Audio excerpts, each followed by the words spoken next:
Hello, welcome to another episode of Story Time with Mark DeMeo. Tonight, I'm going to tell you a story about the first talking part that I ever got on TV and how that came to be. And it's basically a tribute to Danny Aiello and his sons, Danny Aiello III and Ricky Aiello. Ricky Aiello, I found out that he passed away recently. He passed away from pancreatic cancer on July 26, 2021. And Danny Aiello III also passed away 10 years before that, also from pancreatic cancer. And they were great guys. They were gentlemen. And of course they were, because their father, Danny Aiello, what a great guy. I would say I can't tell you enough, but I am going to tell you. So here we go. So I was a New York City police officer for probably 2 years. And I also had this other thing that I always wanted to do, which was become an actor. So I started studying acting at HB Studios downtown in Manhattan. I used to take a class on Fridays with Trudy Steibel. Great teacher. She runs the place now. If you're thinking about acting, you couldn't do better. So I studied there for about 2 years. And then I got into the 13th Street Theater Company, repertory. It was run by Edith O'Hara. And what an amazing woman she was. I can't even, that's a whole other story, but God bless her. She gave me my start in theater, and I was involved in a couple of plays there, some original works. It was something I always wanted to do. I was in heaven, being a cop and being able to do this acting thing on the side. I was in heaven. And at the same time, I started auditioning. I started doing background work on As the World Turns. I worked my way up from doing background work on As the World Turns to getting a 5 and Under to eventually getting like a day player role. It was the process. These are the things actors did back then. And I also did some background work on feature films. And I did background work on this show called Della Ventura, which was Danny Aiello was the executive producer. And I played a drug dealer's bodyguard. You know, just one of those guys that in the background standing around like this. And there was another bodyguard too, and he was a great guy, Peter Bootsma. And Peter, he was a hustler. In the middle of the first day, or it could have been the second day shooting, he says to me, "Do you got a headshot with you? I'm friends with the first AD, and I'll give it to him." And I did have a headshot with it, and I gave it to him. And wouldn't you know it, on my resume, which was back then, you used to give them a headshot, and then you staple your resume or your acting credits, which for me at that point were just basically the theater that I had done and the acting school. But under like activities, I put boxing because I boxed. Not even on an amateur level. I went to the gym enough. I was a punching bag for a lot of the guys getting ready for the Golden Gloves. Since I was one of the very few super heavyweights in the city, they used to send me around. I used to go to Gleason's and all these different places and get beat up. But I could definitely fake it. You know, I definitely know how to box, at least good enough on screen. So I put it down on the resume. And wouldn't you know it, after that part was said and done, where I played the bodyguard, within like a week or 2 weeks, somebody calls me, "Are you really a boxer?" I said, yeah, absolutely. So they called me in for an audition. And I went in, and this part was a talking part. And this part was like, in a primetime series, you have a story and a B story. The B story is usually what's going on with the cast and the little stories amongst the players, and the A story is the guest star for that particular week. And I was auditioning for the guest star for that particular week, which was a boxer named Chris Fraken. So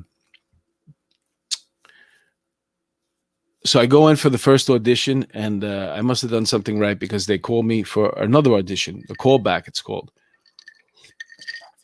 You know, I forgot to add the pictures here. I just want to show you before we move on any further who we're talking about here, okay? Obviously, this is Danny Aiello. This was his son, Aiello the third. I'll tell you about him and what his job was on the Della Ventura show in a second. And this was Ricky Aiello.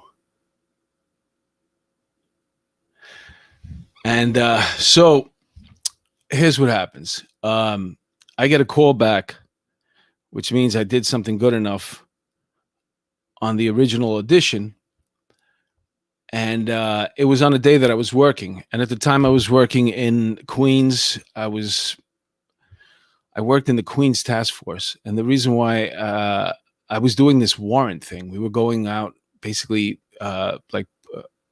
picking up people on warrants, misdemeanors, not felonies though, because that was for the warrant squad. We were doing misdemeanors and even some summonses, returning people to court, whatever. But I needed the hours because I was in this theater company now, so it worked out fine. But on this particular day, when I had the call back, I told my boss, a great guy, Jimmy, and I said, "Listen, I got to leave early today because I got a call back for this acting thing." And he says, "Nah, you don't have to leave early. We'll bring you." I said, "Are you sure? You know, whatever." It was in the city, you know. He goes, "Yeah, yeah, yeah." So four of us, or maybe five, including me, we drove into the city with the van, and I went upstairs, and they wished me luck before I got out of the van. I went upstairs, and this time I had a chance to audition for Danny Aiello himself. He was there. He was a famous actor. I mean, for crying out loud. I mean, this guy, you know, he was in Do the Right Thing and Moonstruck. I mean, just so many great movies. Fort Apache, The Bronx, The Godfather 2. I mean, he's been around forever. Great actor. So to meet him, it was just like an honor. So I did the lines with him, and then they said, "Oh, that was great. That was great." And then they go, "Okay, you know, I want you to, you know, go work with the stunt coordinator, which was Danny Aiello the third.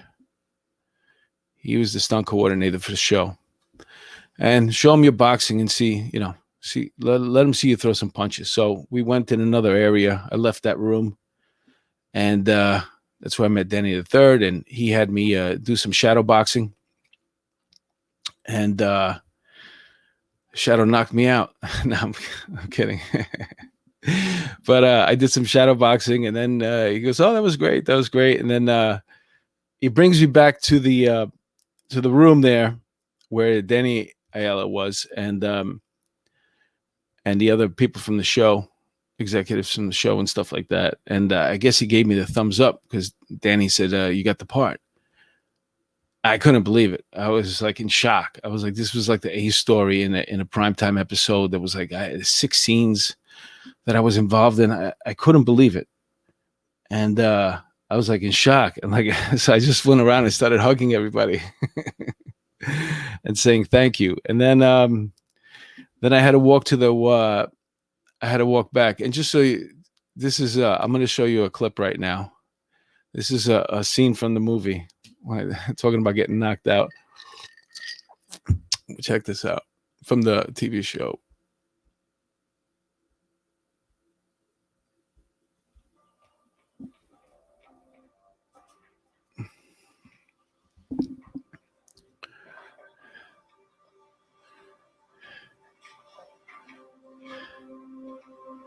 What are you two doing? We're trying to keep you out of the wheelchair.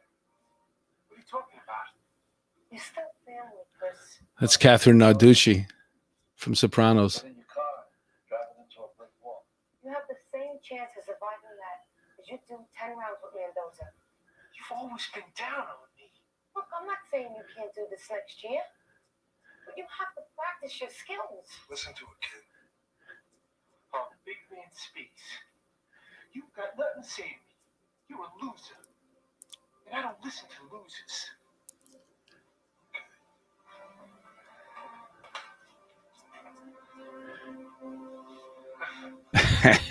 This is where it gets great.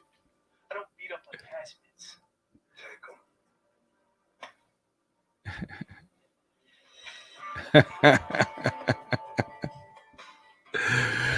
Oh man.